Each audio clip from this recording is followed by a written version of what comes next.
Assalamualaikum warahmatullahi wabarakatuh. Perkenalkan, nama saya Dia Trisawati dari Prodi Pendidikan Ekonomi 2018A. Di sini saya akan menyampaikan materi tentang konsep dasar manajemen keuangan. Baik, pertama-tama saya akan menjelaskan terlebih dahulu pengertian dari manajemen keuangan. Manajemen keuangan dapat diartikan sebagai manajemen dana, baik yang berkaitan dengan pengalokasian dana dalam berbagai bentuk investasi secara efektif maupun usaha pengumpulan dana untuk pembiayaan investasi atau pembelanjaan secara efisien. Tujuan dari manajemen keuangan, tujuan utamanya yaitu untuk memaksimalkan kekayaan pemegang saham. Tujuan umumnya yaitu yang pertama memaksimalkan keuntungan, yang kedua menjaga arus kas atau cash flow, yang ketiga mempersiapkan struktur modal, yang keempat pemanfaatan keuangan yang tepat, kelima memaksimalkan kekayaan, keenam meningkatkan efisiensi, ketujuh kelangsungan hidup perusahaan, kedelapan mengurangi resiko operasional, dan yang terakhir mengurangi biaya modal. Selanjutnya adalah fungsi manajemen keuangan. Fungsi utama dari seorang manajer keuangan yaitu merencanakan, mencari serta dapat memanfaatkan dana dengan berbagai cara dalam memaksimalkan daya guna dari operasi perusahaan. Fungsi manajemen keuangan adalah sebagai berikut. Yang pertama adalah planning atau perencanaan keuangan. Hal ini meliputi perencanaan arus kas serta laba rugi perusahaan. Yang kedua yaitu budgeting atau anggaran. Perencanaan penerimaan serta pengalokasian anggaran biaya secara efisien serta memaksimalkan dana yang dimiliki oleh perusahaan. Yang ketiga adalah controlling atau pengendalian keuangan. Hal ini merupakan evaluasi serta perbaikan mengenai keuangan serta sistem keuangan perusahaan.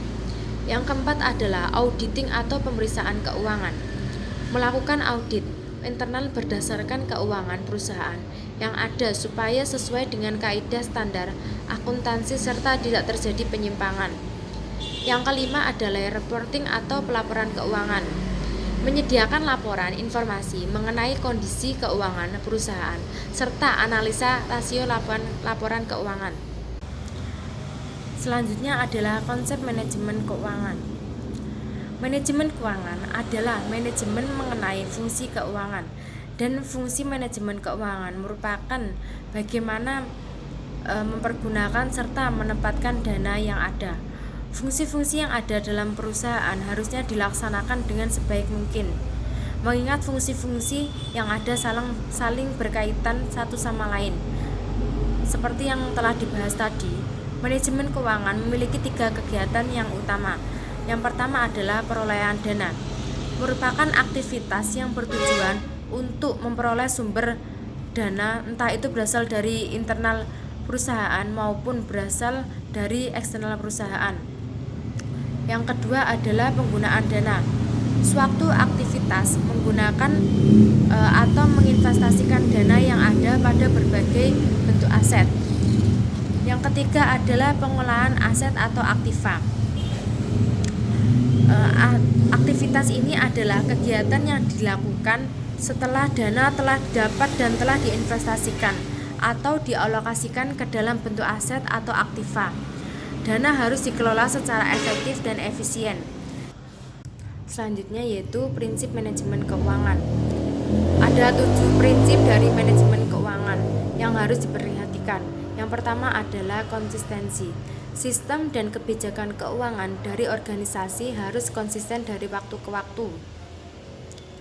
Ini tidak berarti bahwa sistem keuangan tidak boleh disesuaikan apabila terjadi perubahan di organisasi.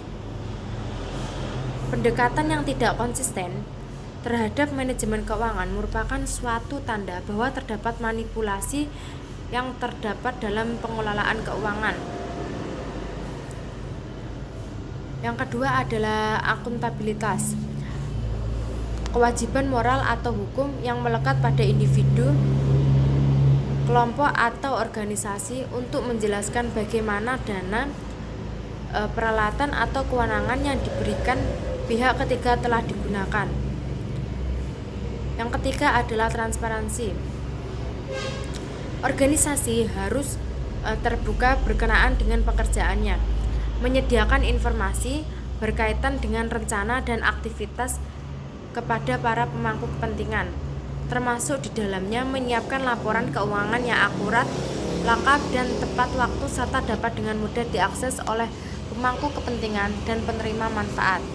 Apabila organisasi tidak transparan, hal ini mengindikasikan ada sesuatu hal yang disembunyikan. Selanjutnya yaitu kelangsungan hidup.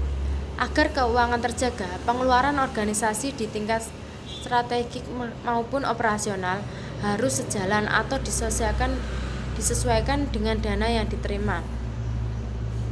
Kelangsungan hidup merupakan suatu ukuran tingkat keamanan dan keberlanjutan keuangan organisasi. Manajer organisasi harus menyiapkan sebuah rencana keuangan yang menunjukkan bagaimana organisasi dapat melaksanakan rencana strategiknya dan memenuhi kebutuhan keuangannya. Selanjutnya yaitu pengelolaan. Organisasi harus dapat mengelola dengan baik dana yang telah diperoleh dan menjamin bahwa dana tersebut digunakan untuk mencapai tujuan yang telah ditetapkan. Selanjutnya yaitu standar akuntansi. Sistem akuntansi dan keuangan yang digunakan organisasi harus sesuai dengan prinsip dan standar akuntansi yang berlaku umum. Hal ini berarti bahwa setiap akuntan di seluruh dunia dapat mengerti sistem yang digunakan organisasi. Selanjutnya adalah peran, tugas, dan tanggung jawab manajer keuangan. Yang pertama yaitu peran manajer keuangan. Dalam suatu perekonomian, efisiensi alokasi sumber-sumber daya sangat penting untuk pertumbuhan ekonomi secara optimal. Hal ini juga penting untuk menjamin bahwa individu-individu dapat mencapai kepuasan tertinggi bagi kebutuhan pribadi mereka. Jadi, melalui investasi, pembelanjaan, dan pengelolaan aset-aset secara efisien, manajer keuangan memberi sumbangan terhadap pertumbuhan kekayaan perusahaan dan pertumbuhan ekonomi secara menyeluruh.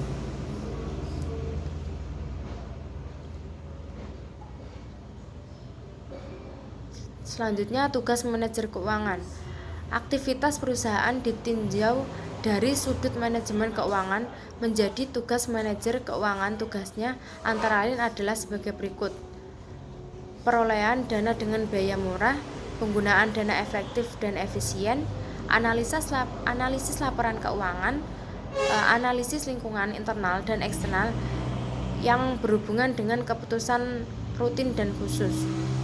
Tanggung jawab manajer keuangan. Manajer keuangan mempunyai tanggung jawab yang besar terhadap apa yang telah dilakukannya. Adapun keputusan keuangan yang menjadi tanggung jawab manajer keuangan dikelompokkan ke dalam 3 jenis. Yang pertama, mengambil keputusan investasi atau pembelanjaan aktif. Yang kedua, mengambil keputusan pendanaan atau pembelanjaan pasif. Yang ketiga yaitu mengambil keputusan dividen. Jadi, kesimpulan tentang manajemen keuangan yaitu sangat penting bagi perusahaan manapun, baik dari perusahaan yang kecil sampai yang besar. Ini seperti garis hidup bisnis. Ini juga merupakan aktivitas vital yang harus dilakukan di organisasi manapun. Namun, sistem manajemen ini juga memerlukan proses perencanaan, pengorganisasian, pemantauan, dan juga pengendalian sumber daya keuangan suatu organisasi. Gagasan untuk melakukan itu adalah untuk dapat mencapai visi atau tujuan perusahaan pada kerangka waktu yang ditentukan. Dengan kata lain, penggunaan dana bisnis penting. Itulah alasan kenapa sistem manajemen keuangan seperti ruang mesin perusahaan dan dapat memengaruhi setiap departemen layaknya jika tidak ditangani dengan benar. Jadi, untuk menghilangkan segala bentuk penghalang yang dapat menghambat pertumbuhan bisnis, perusahaan harus memastikan bahwa mekanisme sistem manajemen ini telah diterapkan dengan baik. Sekian materi yang dapat saya jelaskan. Mohon maaf apabila ada salah kata. Wassalamualaikum warahmatullahi wabarakatuh.